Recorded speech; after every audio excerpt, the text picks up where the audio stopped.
You know that moment when you realize you've been throwing away gold? That was me right here last Saturday. Hi, I'm Bowtie Dave.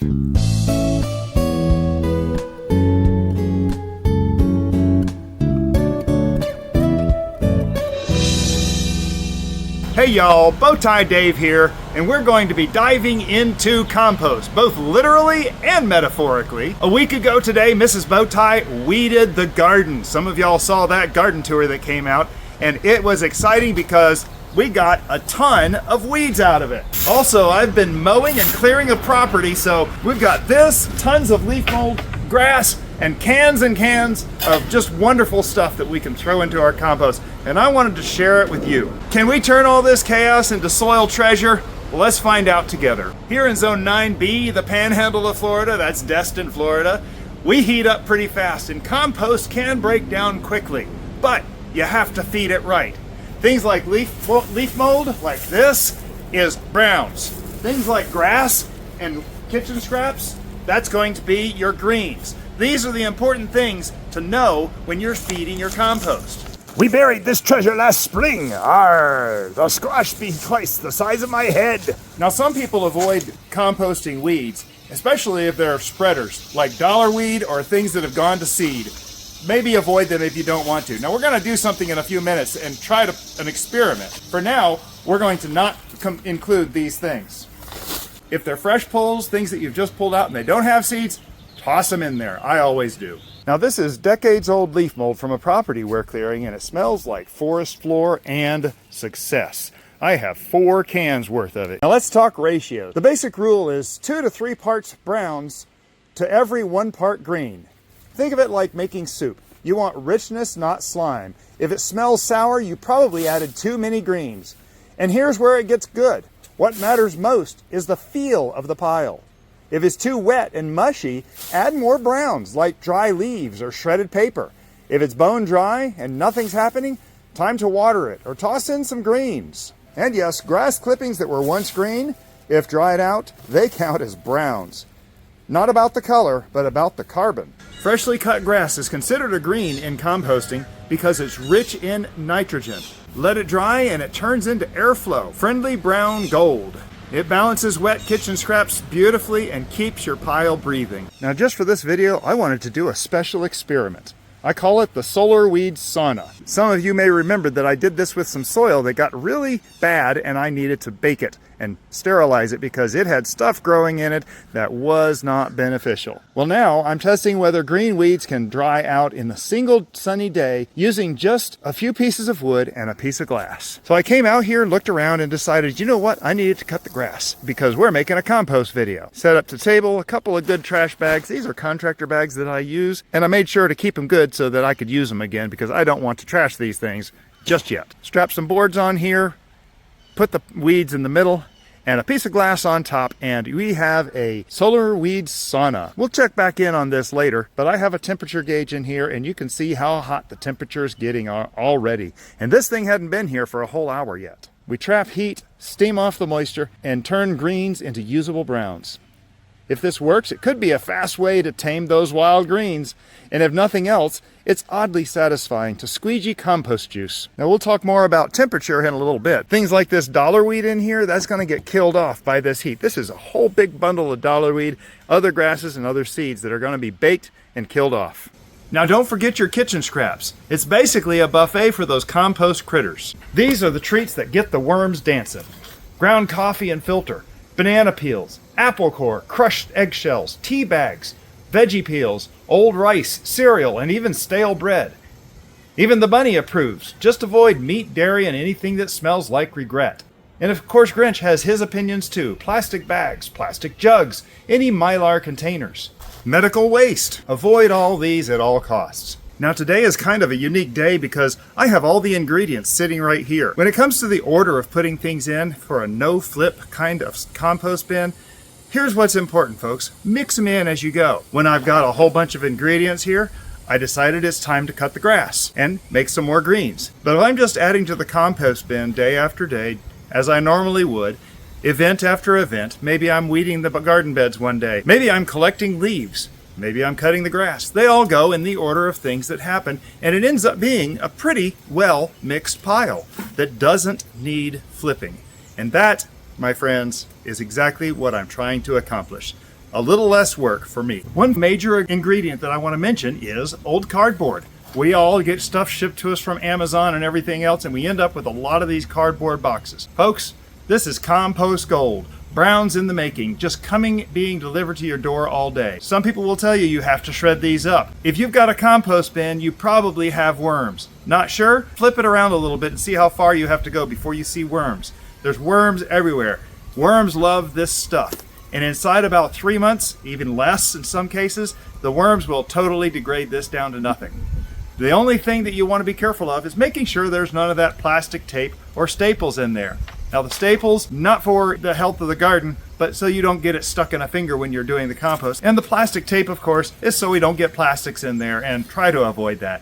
I'll admit, sometimes tape gets in there on occasion. Another thing to keep an eye on for your boxes is look at the labels. Do the labels all come off in one piece? Well, that one actually tore. I happen to know that that one is paper. You can always grab the corner of these labels. If they tear like that, there's probably not much plastic in them.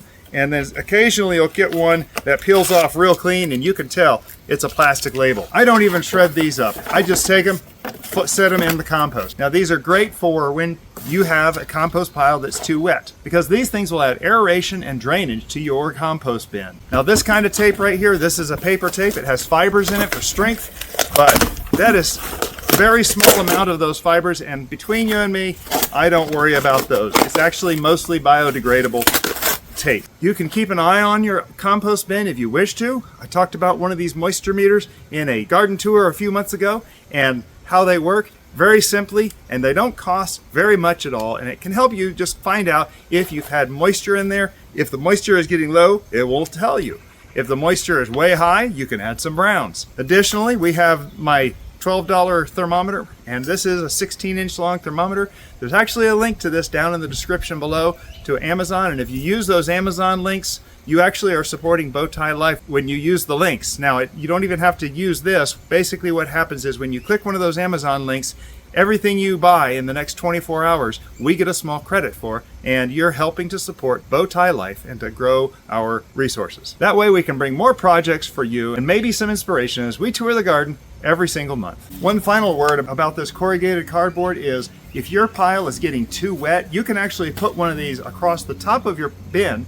It'll eventually break down, but it'll help dry out the pile for a while, even if you're getting a lot of rain.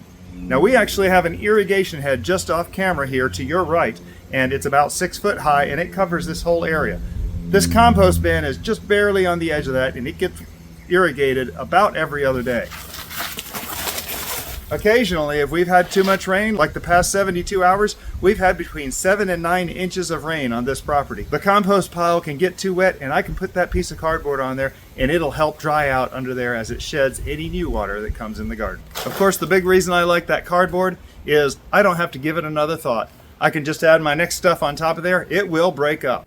If you haven't seen me or my channel before, you may not know that I am the Lazy Gardener. I have a very busy life. I work plenty of other jobs, and this just cannot take more time than my ADD brain can handle. So the biggest thing I try to do is I try to eliminate steps. Well, one thing that I eliminate every year is flipping the pile over and over. I can't take that much time to flip these piles. And we're going to take a look at my finished compost here in a little bit so you can see exactly what kind of results I got from last year's compost. Warning, it's beautiful. But you can see here, I am going to start off with, yes, I know, I said I wasn't going to put in that pile of weeds that we took out in the beginning, but here's an experiment. Yep, we already have that other experiment going over there. The experiment is, when we cover these things, the worms are going to start eating all those dollar weed and seeds and everything that's in there.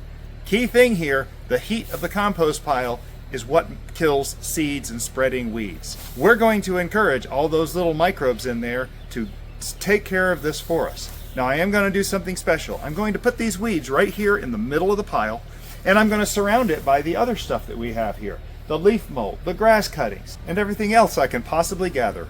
Do you have an extra 500 LUFFA just sitting around somewhere because you grew way too many plants last year? Those can go in there too. So since this is the first time I've ever done this experiment, this is the end of day 2, and the temperature got up to 154 degrees in there, and that was very surprising. In fact, you can see here when I was taking a temperature and looking in the vent right there, the camera got a little steamed up. I have flipped this over a little bit more. There's some fresh green still in here. There's still a lot of living insects in here. Again, these are going to be just casualties of the process. We have plenty of these, and we are not going to be creating any shortages anytime soon. I will, however, be leaving this for a 3rd day, and then I think it will be done. These things have baked, and I think it will be done by the end of tomorrow. Compost diversity is key, and sometimes the best ingredients are just down the road. The first year in our new house, I was desperate to fill 3 empty bins. I spotted a neighbor's yard, tall grass, no mower in sight. Turns out the husband is a long-haul trucker, and his wife couldn't keep up with it. I offered to mow the front yard, and y'all, not only did I fill my bins, I made a friend. Some of y'all know I've been clearing a property. Same thing. It's loaded with compost gold, and they're paying me to clear it. That's a compost win-win. Now last year on May 11th, I gathered a load of seaweed from the beach. It was a beautiful day, and turns out seaweed is compost gold. It's loaded with micronutrients and trace elements from the ocean stored right in those little nodules. It's a wild addition from a whole different biome. Science even backs this up. Helping others can literally prolong your life. Acts of service reduce stress, building relationships, and yep, sometimes just filling your compost pile. So of course, one of the biggest ingredients for building compost is your own creativity. And I've got a couple of bonus ingredients here that you might be able to learn from and hopefully think of something else. In fact, if you have other ingredients that you like to add to your compost that I haven't listed yet, please put it in the comments below. It'll help me, and it'll also help the other people that get to watch this video. I love hearing from y'all. I learned so much from y'all. I get so many ideas from y'all that I want to be able to share that with the other people that are watching this as well. And of course, some of y'all know that every single garden tour I talk about my American sycamore tree, and I love this tree. However, some people say it is a trashy tree. It leaves garbage all year long. So you know what kind of garbage it leaves? Look at this very large leaf that it gives us. Actually, this is not a big one. They come big as my head. But when these are put in the compost, of course, that's a green. Once they dry out, that's a lot of brown. And so those are 2 great things, such big leaves, and that American sycamore tree drops them year round. The other thing that American sycamore tree, of course, drops is bark. And I just went around and picked up a whole bunch of this bark that falls off the sycamore tree, again, year round. And this is truly garden gold. I seem to be saying that a lot in this video, but this is truly garden gold. These are browns. You can break them up if you feel like it. Just push it down into a bucket. For me, it happens when I mow the grass. So I end up getting a lot of this in my compost bin anyway. But this bark, it grows back all year long on the American sycamore tree, and it drops it and grows more. And so it's one of the big gifts of a tree that literally just keeps on giving year round. So if you have an American sycamore tree or any other kind of tree that you may think is giving you nasty troubles to clean up all the time, consider that it's part of your compost. And there's one more ingredient that we add to our compost that's kind of funny, but when Mrs. Bowtie gets flowers, like our youngest son sent us a beautiful bouquet of flowers for her this year.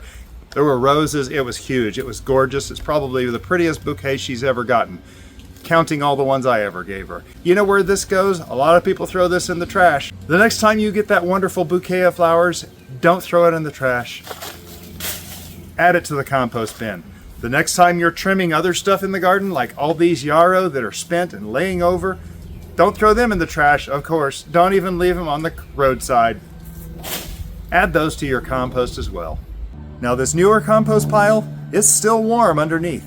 That's life in action. That's microbes partying. So let's take a look at last year's pile and see what really happens. This is finished compost. You'll notice the temperature on here isn't anything but the ambient temperature. That's about what it is outside right now. So nothing is happening in there anymore. And that's because everything that's going to take place as far as the processing is done. Now there's one more ingredient that I like to add to my compost, and I don't know, it's not really a secret because I tell everybody anyway, but occasionally you'll want to take old compost and stick it into your new pile.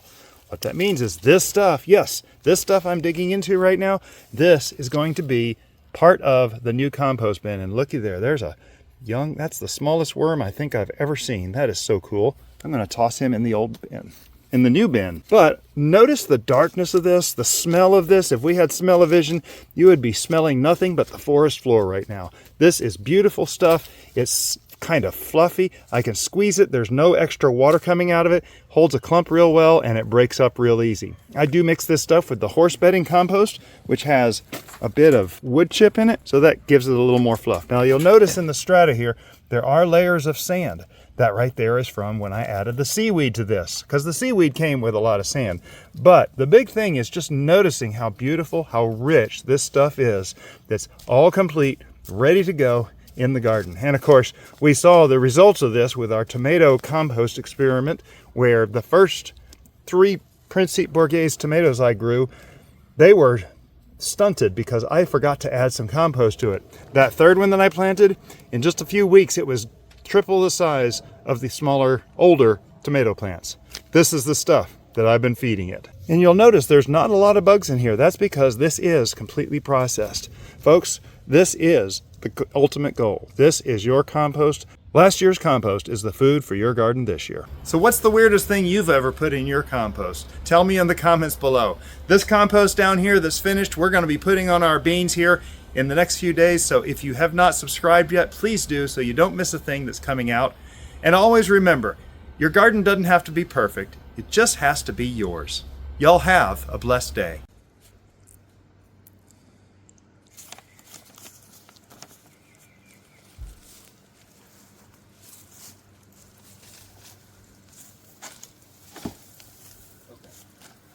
That should be long enough.